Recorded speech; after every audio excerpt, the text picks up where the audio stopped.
I've been waiting more than 30 years to say this. Dad, I always told you I'd come back and get my degree.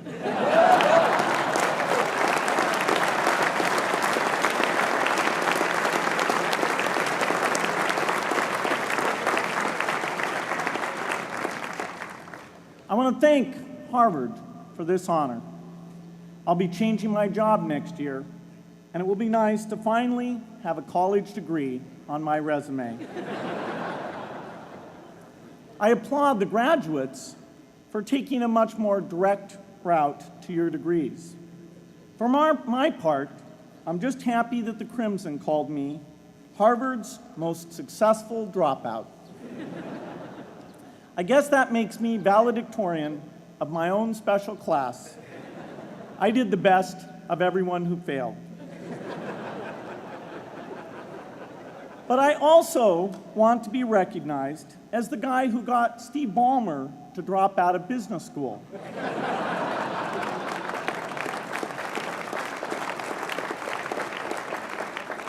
I'm a bad influence. That's why I was invited to speak at your graduation.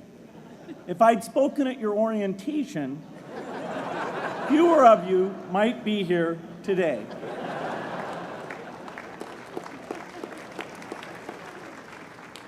Harvard was a phenomenal experience for me. Academic life was fascinating. I used to sit in on lots of classes that I hadn't even signed up for. And dorm life was terrific. I lived up at Radcliffe in Currier House.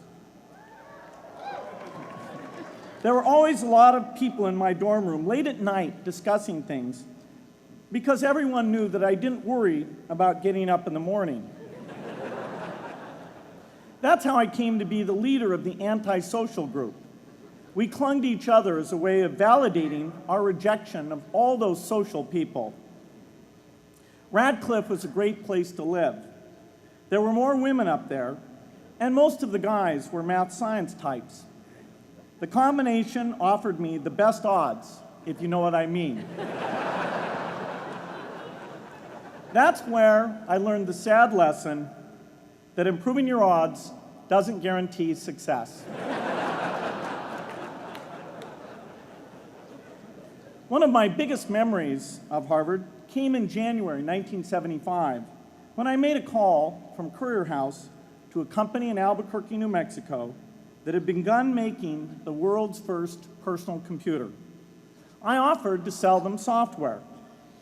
I worried they would realize I was just a student in a dorm and hang up on me. Instead, they said, "We're not quite ready. Come see us in a month," which was a good thing because we hadn't written the software yet. From that moment, I worked day and night on the extra credit project that marked the end of my college education and the beginning of a remarkable journey with Microsoft. What I remember above all about Harvard was being in the midst of so much energy and intelligence. It could be exhilarating, intimidating, sometimes even discouraging, but always challenging. It was an amazing privilege, and though I left early, I was transformed by my years at Harvard, the friendships I made, and the ideas I worked on.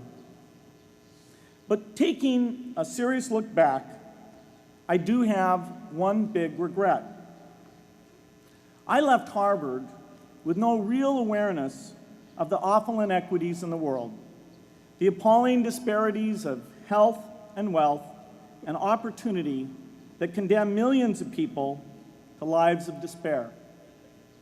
I learned a lot here at Harvard about new ideas in economics and politics. I got great exposure to the advances being made in the sciences. But humanity's greatest advances are not in its discoveries, but in how those discoveries are applied to reduce inequity.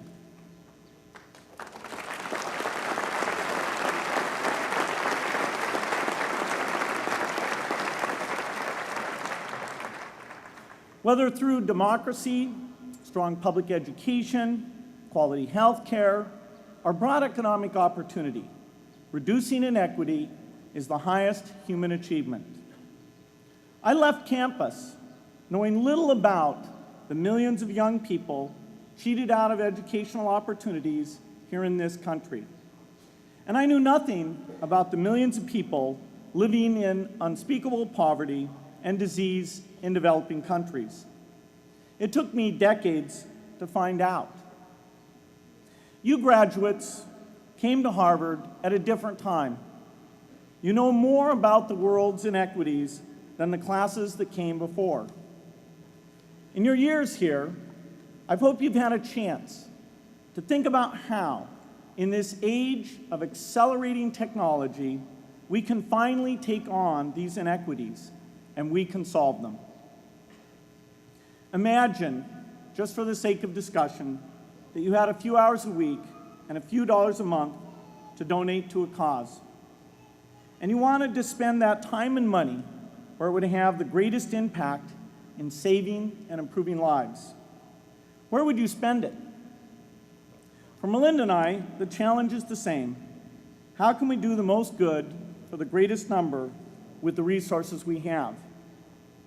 During our discussions on this question, Melinda and I read an article about the millions of children who are dying every year in poor countries from diseases that we had long ago made harmless in this country: measles, malaria, pneumonia, hepatitis B, yellow fever. One disease that I had never heard of, rotavirus, was killing 500,000 children each year, none of them in the United States. We were shocked. We had assumed that if millions of children were dying and they could be saved, the world would make it a priority to discover and deliver the medicines to save them. But it did not. For under $1, there were interventions that could save lives that just weren't being delivered. If you believe that every life has equal value, it's revolting to learn that some lives are seen as worth saving and others are not. We said to ourselves, this can't be true, but if it is true, it deserves to be the priority of our giving. So we began our work in the same way anyone here would begin it. We asked, how could the world let these children die? The answer is simple and harsh. The market did not reward saving the lives of these children, and governments did not subsidize it. So the children died because their mothers and fathers had no power in the market and no voice in the system. But you and I have both. We can make market forces work better for the poor if we can develop a more creative capitalism. If we can stretch the reach of market forces so that more people can make a profit, or at least earn a living, serving people who are suffering from the great inequities. We can also press governments around the world to spend taxpayer money in ways that better reflect the values of the people who pay the taxes. If we can find approaches that meet the needs of the poor in ways that generate profits for business and votes for politicians, we will have found a sustainable way to reduce inequity in the world. Now, this task is open-ended. It can never be finished. But a conscious effort to answer this challenge can change the world. I'm optimistic that we can do this. But I talk to skeptics who claim there is no hope. They say, inequity has been with us since the beginning and will be with us until the end, because people just don't care. I completely disagree. I believe we have more caring than we know what to do with. All of us here in this yard, at one time or another, have seen human tragedies that broke our heart, and yet we did nothing, not because we didn't care, but because we didn't know what to do. If we had known how to help, we would have acted. The barrier to change is not too little caring. It is too much complexity. To turn caring into action, we need to see a problem, see a solution, and see the impact. But complexity blocks all three steps. Even with the advent of the internet and 24-hour news, it is still a complex enterprise to get people to truly see the problems. When an airplane crashes, officials immediately call a press conference. They promise to investigate, determine the cause, and prevent similar crashes in the future. But if the officials were brutally honest, they would say, of all the people in the world who died today from preventable causes, 0.5% were on this plane. We're determined to do everything possible to solve the problem that took the lives of the 0.5%. The problem is not just the plane crash, but the millions of preventable deaths. We don't read much about these deaths. The media covers what's new, and millions of people dying is nothing new. So it stays in the background where it's easy to ignore. But even when we do see it or read about it, it's difficult to keep our eyes on the problem. It's difficult to look at suffering if the situation is so complex that we don't know how to help. And so we look away. If we can really see a problem, which is the first step, we come to the second step, cutting through the complexity to find a solution. Finding solutions is essential if we want to make the most of our caring. If we have clear and proven answers anytime an organization or individual asks, "How can I help?" then we can get action, and we can make sure that none of the caring in the world is wasted. But complexity makes it hard to mark a path of action for everyone who cares, and makes it hard for their caring to matter. Cutting through complexity to find solutions runs through 4 predictable stages: determine a goal, find the highest impact approach, deliver the technology ideal for that approach, and in the meantime, use the best application of technology you already have, whether it's something sophisticated like a new drug or something simple like a bed net. The AIDS epidemic offers an example. The broad goal, of course, is to end the disease. The highest leverage approach is prevention. The ideal technology would be a vaccine that gives lifelong immunity with a single dose. So governments, drug companies, and foundations are funding vaccine research. But their work is likely to take more than a decade. So in the meantime, we have to work with what we have in hand, and the best prevention approach we have now is getting people to avoid risky behavior. Pursuing that goal starts the 4-step cycle again. This is the pattern. The crucial thing is to never stop thinking and working, and never do what we did with malaria and tuberculosis in the 20th century, which is to surrender to complexity and quit. The final step, after seeing the problem and finding an approach, is to measure the impact of the work and to share that, success or failure, so that others can learn from the efforts. You have to have the statistics, of course.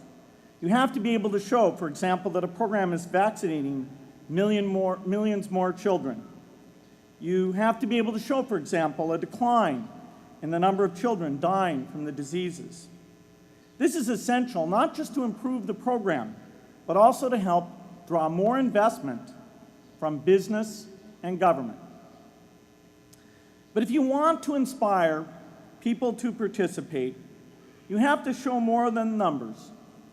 You have to convey the human impact of the work so people can feel what saving a life means to the families affected. I remember going to the World Economic Forum some years back and sitting on a global health panel that was discussing ways to save millions of lives. Millions! Think of the thrill if you could save just one person's life, then multiply that by millions. Yet, this was the most boring panel I've ever been on. Ever. So boring, even I couldn't stand it. What made that experience especially striking was that I had just come from an event where we were introducing version 13 of some piece of software, and we had people jumping and shouting with excitement. I love getting people excited about software, but why can't we generate even more excitement for saving lives? You can't get people excited unless you can help them see and feel the impact.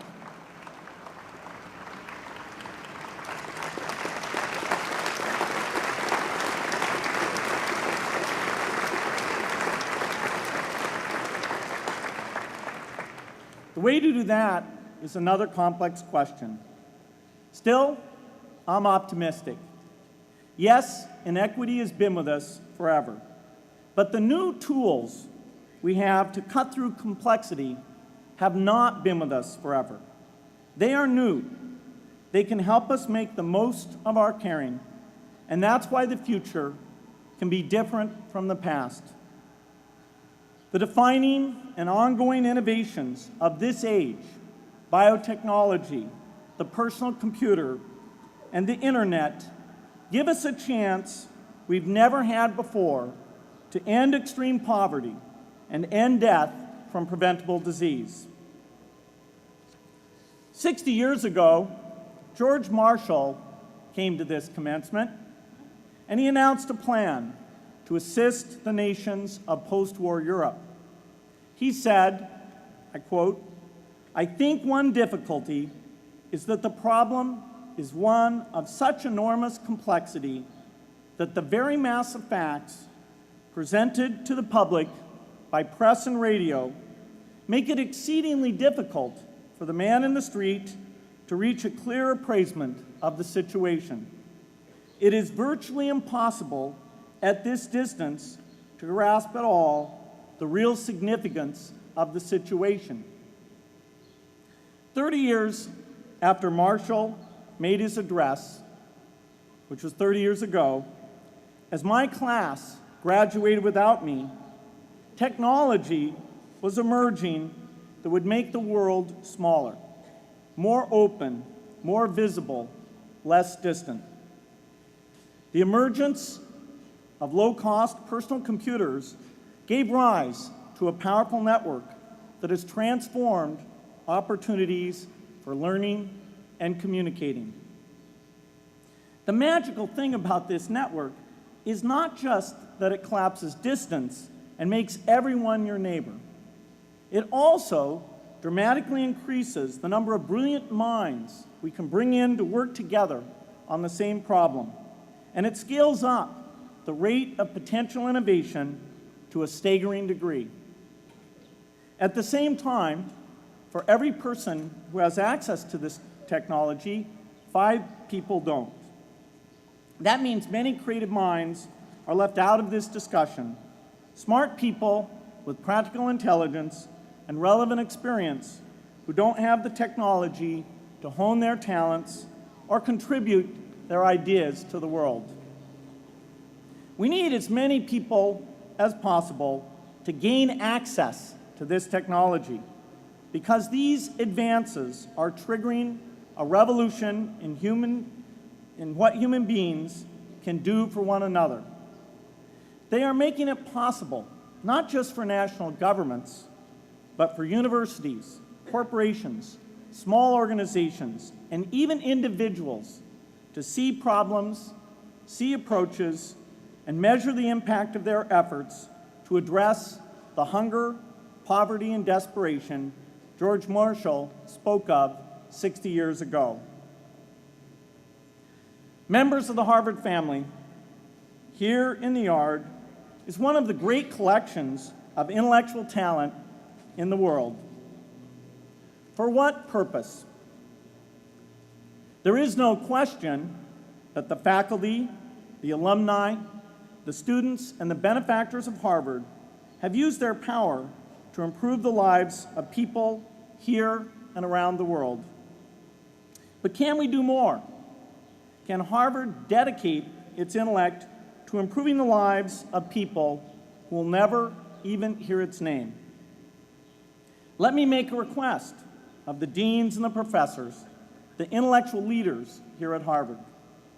As you hire new faculty, award tenure, review curriculum, and determine degree requirements, please ask yourself, should our best minds be more dedicated to solving our biggest problems?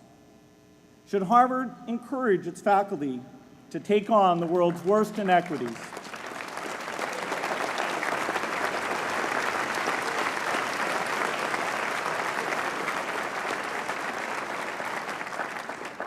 Should Harvard students know about the depth of global poverty, the prevalence of world hunger, the scarcity of clean water, the girls kept out of school, the children who die from diseases we can cure? Should the world's most privileged learn about the lives of the world's least privileged? These are not rhetorical questions.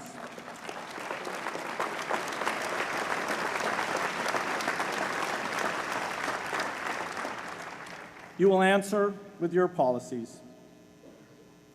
My mother, who was filled with pride the day I was admitted here, never stopped pressing me to do more for others.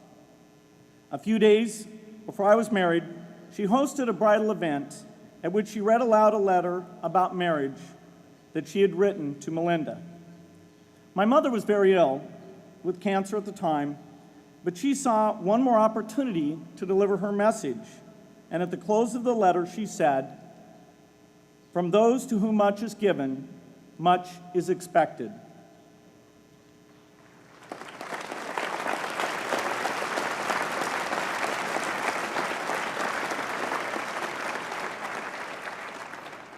When you consider what those of us here in this yard have been given in talent, privilege, and opportunity, there is almost no limit to what the world has a right to expect from us.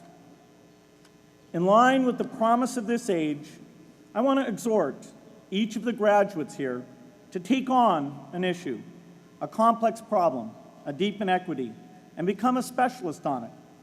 If you make it the focus of your career, that would be phenomenal.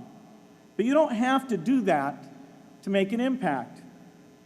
For a few hours every week, you can use the growing power of the internet to get informed, find others with the same interests, see the barriers, and find ways to cut through them. Don't let complexity stop you. Be activists. Take on big inequities. I feel sure it will be one of the great experiences of your lives. You graduates are coming of age in an amazing time. As you leave Harvard, you have technology that members of my class never had. You have awareness of global inequity, which we did not have. And with that awareness, you likely also have an informed conscience that will torment you if you abandon these people whose lives you could change with modest effort. You have more than we had. You must start sooner and carry on longer. And I hope you will come back here to Harvard 30 years from now and reflect on what you have done with your talent and your energy. I hope you will judge yourselves not on your professional accomplishments alone, but also on how well you have addressed the world's deepest inequities, on how well you treated people a world away who have nothing in common with you but their humanity. Good luck.